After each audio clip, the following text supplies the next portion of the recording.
It's Frequently Asked Question Friday, and I'm answering 3 questions today. Number 1, probably the most frequently asked question, how much does Medicare actually cost? Yes, there's the base Part B premium, but if I make this much money, am I going to have an adjustment to that penalty, which is called a IRMAA adjustment? So that's question number 2. What the heck is an IRMAA adjustment? What does it even stand for? And then number 3, pretty popular topic. A lot of you are probably on it. Ozempic. Does Medicare cover Ozempic, Mounjaro, and those GLP-1 derivatives? What does Medicare cover? So let's get into it.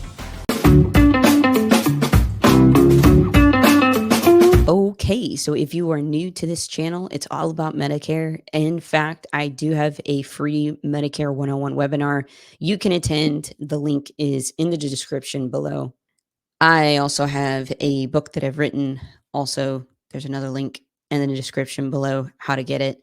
It's really good for those of you who like to actually turn pages and not just scroll on something digital. My mom loves it. So, of course, my mother's going to love a book that I wrote. All right, let's get into the question. The first question, and I am going to share my screen here. First question is, how much does Medicare cost? I can't tell you how many times I hear people say, well, I don't pay anything for my Medicare. My Medicare's free. Stop saying that. Nothing, look, nothing, I'll sound like my father here, nothing in this world is free. And it's not, because Part A, you've already technically paid it off. You worked at least 10 years of your life, you paid that Medicare tax, you paid it off. That's your hospital coverage. Part B, you are now 65. Therefore, here's the rate for your medical coverage, and the government is giving you that rate in that part because you're 65 now. All right. So in 2024, the Part B premium is $174.70. Every American has to pay this. This is considered like if you were to lay a foundation of the house, this is the foundation, $174.70. Unless you make below a threshold to qualify for the Medicare Savings Program, which I don't know it on the top of my head, but I'll put it up somewhere on this screen. You pay $174.70. So your Medicare is not free. So stop saying that. Now, from there, yes, you can enroll in a $0 Medicare Advantage plan. So most people, they say, oh, I don't pay anything for my, okay, what plan are you on? I'm on a Medicare Advantage. Okay, so you're paying zero, right? $0 for your Medicare. But all these people that are aging into Medicare, they're like, how does my neighbor not pay anything for Medicare? So it's all bundled up into the word Medicare. So just make sure if you're talking to your circle of influence, go into deeper questions, go another layer deep. All right, you don't pay anything. So wait, are you saying you don't pay your Part B premium, the 174.70? And even then, y'all, that people don't know because it mindlessly comes out of the Social Security check. It's automatically drafted. Most seniors are on Social Security. It's the ones that aren't that get billed quarterly or they have to pay it out of their checking account. They know how much it is and they know it's not free, but those that just have it automatically drafted from their account, they sometimes don't see it. So they say, hey, I'm enrolled in a $0 plan, so everything's free. Not the case. So go a little bit deeper. Now, I did say that it's the base is 174.70 because income driven adjustments can be made on, like the slide says, Part B and Part D premium. So B is in boy, D is in dog. Let's go to the next slide. So what is this income driven adjustment? It's called IRMAA for short. Income related monthly adjustment amount. So if Social Security gets your application and they say, we are going to look, so the look back is 2 years. They're going to go by this chart that I'm about to put on the screen, and they're going to look back 2 years. And if you made between this much or under this much or between this much and this much, you have an adjustment. So it's a little rider, premium rider on there. That's what I kind of imagine it. So there are ways you can appeal this, by the way. So let's just say you are this person. You're this person right here. You made a pretty good living. You got a spouse. You guys pay your taxes. You filed jointly, and because you and your spouse are hard workers, you made a good living. Maybe 220,000. Your household did pretty good. Okay, so your premium, Social Security is going to say, you want to join Medicare? Okay, it's 174.70, but because you're between this threshold here, we're going to add 69.90. That's your adjustment. And then your total Part B premium would be 244.60. But wait, there's more. Part D, let's slide over to the Part D, as in drugs. There would be an additional 12.90 added on in addition to your monthly premium of your drug plan. So it's drug plan premium plus 12.90 if you're this person here. You're the husband, you're the wife, and y'all made 220,000. That's going to be the scenario. 244.60 plus 12.90. Those are going to be your new base premiums, B and D premiums. So this does not include if you go into a Medicare supplement, if you go into a Medicare Advantage, if you go into a standalone Part D, which would be the Medicare supplement route. And it's the same story if we just continue to look on here. The first column is going to be your individual, so you're single, ready to mingle person, just you in the household, filing single, the next column filing joint. And then what you do for this income related monthly adjustment amount is you add this column to 174.70. Don't let this third one, 174.70, kind of trip you up. So it's 174.70, multiply that times 2. It just happens to be the exact same adjustment. So then you would get 349.40.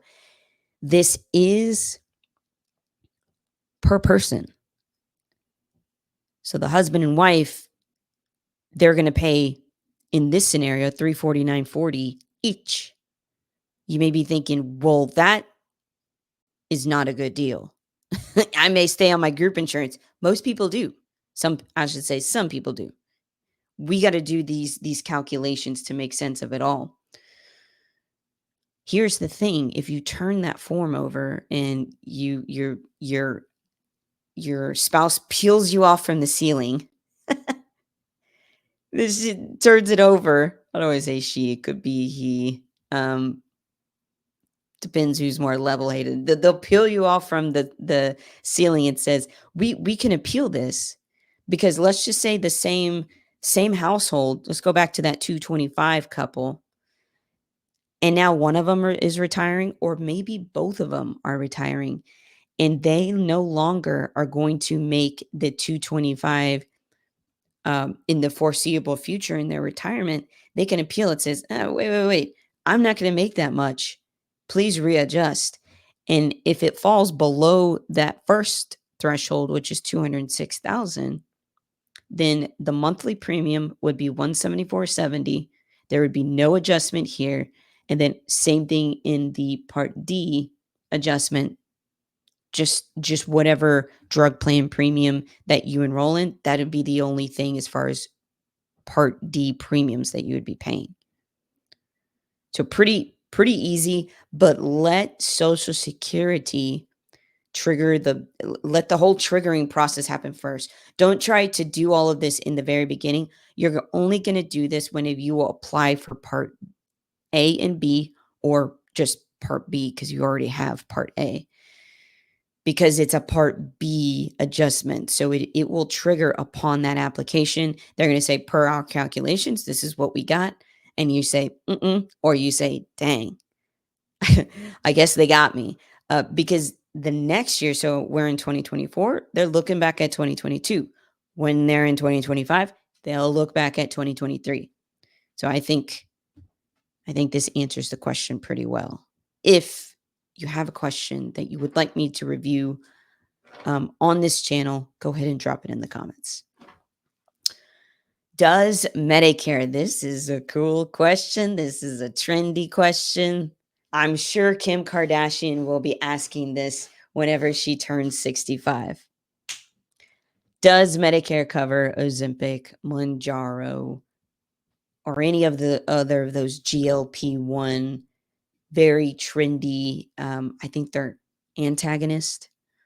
Not to get too scientific. All right. So most people are taking it for weight loss. There are other people taking it for other FDA approved, because this is what the insurance company likes when something is FDA approved. The insurance company does not like when they have to cover something because you want to lose weight. That's, well, I should say the Medicare insurance companies, because I know plenty of group coverages. If whenever we're reviewing if they should stay with their group plan or go on to Medicare, drugs are a huge part of the conversation, because it just may make sense alone for the person to stay on their group coverage, because for the drugs that they're taking, a lot of hormonal treatments also, what's it, the NP thyroid, that's not covered.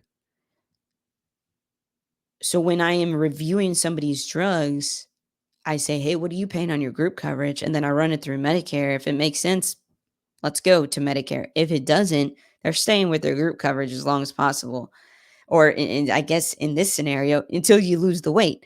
So what I see as an independent broker, I'm able to look at many different formularies. I see the people who take type or Ozempic for type 2 diabetes. For the first 2 months, you got that deductible, that $545 dollar deductible in 2024. That deductible could change in 2025. You hit that immediately, and depending on where Ozempic is in the tier categories of that company's formulary, I see really expensive early months, and then we'll all see maybe the catastrophic phase coming. And if you need to learn the phases of your drug plan, there's another video somewhere in my channel about Part D, and also Part D changes in 2025, because this is going to be huge. If you take Mounjaro, Ozempic, GLP-1, you may be one of the ones in 2025 when the Inflation Reduction Act rolls out that layer of, all right, all Medicare beneficiaries are not going to pay more than $2,000 out of their pocket for drugs. This doesn't include the drug plan premium, just the copays, the copay dollars. Cap is $2,000. This may help a lot of people. My point is, Medicare will cover it. Your drug plan will cover it. I'd say to a point where you can afford it. Some people, they're paying $400 a month. Some people, I don't see it go less than that. Some people are paying close to $1,000 a month, especially depending in your area. Better prices probably coming in 2025, but we don't know what the drug plan premium for in 2025 is going to do. So yeah, the cap may be $2,000, but you may be paying a lot of dollars in premium. So let's all pause on this conversation and let's just answer this question of, does it cover it? Yeah. If it's for an approved FDA reason. For weight loss, better stay on group insurance. All right. That's it. Those are the three questions. Hope you got a lot out of it. Click the subscribe button. I think I put out some pretty good stuff. If not, don't click it. But comment, and I'd love to hear what you're thinking. I'd love to hear, what your experience is with certain medications, maybe what your experience is with IRMAA, and any of the questions that I answer here. See you in the next video.